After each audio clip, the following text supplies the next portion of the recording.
দৈত্যই নিজৰ বচন গাবলৈ পাহৰি এনে আচৰণ কৰিলে সকলো ৰাইজ হ'ল অবাক। এটা অলৌকিক কাণ্ড আপোনালোকে দেখিয়ে আছে। মৎস্যৰ অৱতাৰ নাটভাগত এইটোৱে হ'ল সেইটো হৰদৈত্য। এই হৰদৈত্যই নিজৰ বচন পাহৰি এনে আচৰণ কৰিলে সকলো ৰাইজ হ'ল অবাক। অলৌকিক কাণ্ড সংঘটিত হ'ল। পালেই মাৰিম সিহঁতক, পালেই য'তে পাওঁ ত'তেই মাৰিম। আপোনালোকেতো গমেই পায় ভাওনাত অসুৰে বচন গালে কেনেকৈ উগ্ৰ হৈ বচনসমূহ গায়। তো কৈছে নিজৰ বচন পাহৰি সিহঁতৰ দুটা কথা কৈ আছে। আপোনালোকে থাম্বনেইল আৰু টাইটেল দেখিলেই, থাম্বনেইল আৰু টাইটেলত দেখা কথা কেইটাই কৈ আছে। আচৰিত হ'ব, আপোনালোকৰ চকু কপালত উঠিব। এতিয়াই আপোনালোকে দেখিবলৈ পাব, এতিয়াই দেখিব। এতিয়া আপোনালোকে খালি আপোনালোকক এটা কথা ক'ব বিচাৰিছোঁ, ভিডিঅ'টো শ্বেয়াৰ কৰি দিয়ক। ভিডিঅ'টো শ্বেয়াৰ কৰি আন 10জনক চাবলৈ দিয়ক। আপুনি এতিয়া ভিডিঅ'টো পালে, আপুনিতো দেখিছে, আপুনি চায়ে আছে, কিন্তু অকল আপুনি চাই থ'লেই নহ'ব, আন 10জনক চোৱা ব্যৱস্থাটো কৰি দিয়ক। এনেকুৱাই কাণ্ড সংঘটিত হৈছে, অলৌকিক কাণ্ড। তো এনেদৰে দেখিছে আপোনালোকে কি আচৰণ কৰিছে, যোনকেইটা কথা কৈছে আপোনালোকে অবাক হ'ব। এইটোৱে ক'লোঁ, আপোনালোকৰ চকু কপালত উঠিব, আপোনালোকে ভাবিবলৈ বাধ্য হ'ব। এইটোৱে ক'লোঁ। আচলতে ভাওনাই পাতক বা কিবাই পাতক সেই মতলব নাই, কিন্তু মানে সেই কথাকেইটা মাজত কৈ দিছে। এইটো কিন্তু বৰ আচৰিত কথা কিন্তু দেই। চাই থাকক। আপোনালোকে বিশ্বাস চাগে কৰা নাই, আপোনালোকে চাই থাকক। খন্তেক সময় পাছতে, কিছু সময় পাছতে আপোনালোকে সেই কথাকেইটা আপোনালোকে গম পাব, শুনিবলৈ পাব। তাৰ আগতে আপোনালোকক এটা কথা ক'ব বিচাৰিছোঁ, চেনেলটো যদি ছাবস্ক্ৰাইব কৰা নাই, চেনেলটো ছাবস্ক্ৰাইব কৰি দিয়ক। আৰু চেনেলটো ছাবস্ক্ৰাইব কৰি দিলেহে মই দিয়া ভিডিঅ'সমূহ আপোনালোকে পাই থাকিব। মই এনেকুৱা ধৰণৰ অলৌকিক এনেকুৱা ধৰণৰ আচৰিত ঘটনা, সঁচা কথাবিলাক আপোনালোকৰ মাজলৈ মই প্ৰেৰণ কৰি থাকোঁ। আপোনালোকে চেনেলটো যদি ছাবস্ক্ৰাইব কৰি থৈ দিয়ে নহয়, তেতিয়া আপোনালোকে গম পাই থাকিব, আপোনালোকে দেখিবলৈ পাব। আপোনালোকে চেনেলটো ছাবস্ক্ৰাইব কৰি থওক, চেনেলটো ছাবস্ক্ৰাইব কৰি থৈ শ্বেয়াৰ কৰি দিয়ক। এতিয়া এঘণ্টা সময় পাছতে আপোনালোকে দেখিবলৈ পাব। আপোনালোকে এতিয়া দেখিব। এতিয়া চাই থাকক, আপোনালোকে দেখিবলৈ পাব। দেখিব, এতিয়া চাই থাকক, ক'ব। এতিয়া সেই কথাকেইটাই ক'ব। এতিয়া চাই থাকক।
মন্ত্রী কি নামে মই জনজাতি হম এই ধরার বৈঠক পুত্র মন্ত্রী রূপময় মোর ডিঙির হারার পৰা আশ্ৰয় লাভ কৰিছো মন্ত্ৰী তোৰ মুখ মণ্ডল দেখিবলৈ মন্ত্ৰী মোৰ মুখ মণ্ডল দেখিবলৈ তোৰ মুখ মণ্ডল দেখিবলৈ আমাৰ তাৰ দৰে দৰে গতিকে তোৰ নাম হ'ব মন্ত্ৰী মোৰ নাম হব গতিকে তোৰ নাম হ'ব মন্ত্ৰী মোৰ নাম হব জয় দৈত্য দৈত্য দৈত্য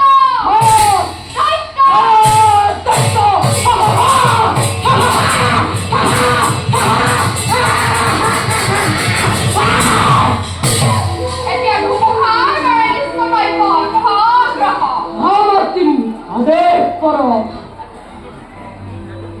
মন্ত্ৰী মোক অমৰত্বময় পৰপ্ৰধান পুত্ৰ তোক অমৰত্ব বৰ দিয়াৰ মোৰ ক্ষমতা নাই তথাপিতো তোক যি বৰ দিছো সেয়া একেবাৰে অমৰত্ব বৰৰ নিচিনা মন্ত্ৰী স্বৰ্গ স্বৰ্গ মৰ্ত্য মস্ত পাতাল পাতাল কোনো বীৰে তোক হত্যা কৰিব নোৱাৰে মন্ত্ৰী পুত্ৰ মোক আৰু এটা বৰৰ হৈছিল প্ৰয়োজন তই তোৰ বংশ বৃদ্ধি কৰাবৰ বাবে মোক এজনী সুন্দৰী ৰমণী পৰপ্ৰধান তই ঠিকেই কৈছ পুত্ৰ এই পৃথিৱীৰ ভিতৰত এই পৃথিৱীৰ ভিতৰত ব্ৰহ্মাৰ কন্যা সৰস্বতী ব্ৰহ্মাৰ কন্যা সৰস্বতী ব্ৰহ্মাৰ কন্যা সৰস্বতীৰ সমান জ্ঞানী মালি সুন্দৰী নাৰী আৰু অন্য কোনো নাই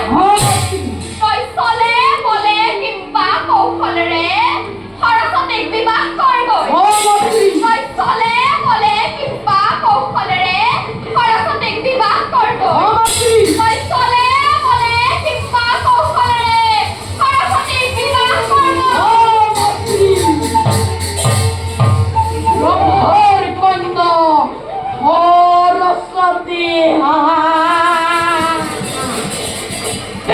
ব্ৰহ্মান্তৰ তাহাৰ সৃষ্টিকৰ্তা লক্ষ্মীৰ নন্দনময় নমুৰ হয় তত্ত্ব সমগ্ৰ বিশ্ব ব্ৰহ্মান্তত ঘূৰিব লাগিব মোৰেই নিৰ্দেশত স্বৰ্গৰ দেৱতা দৈত্যৰ মানৱ আৰু পাথৰৰ পাখি মোৰ নামত হ'ব লাগিব ধৰাধৰ কৰ্মমানে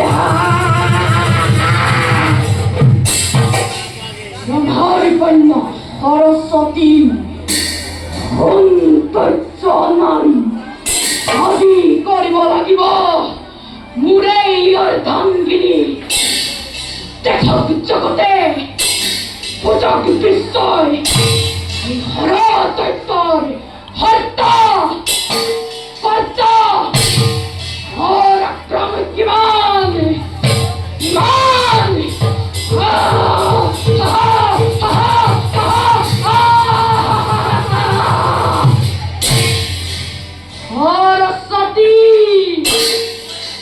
सरस्वती सरस्वती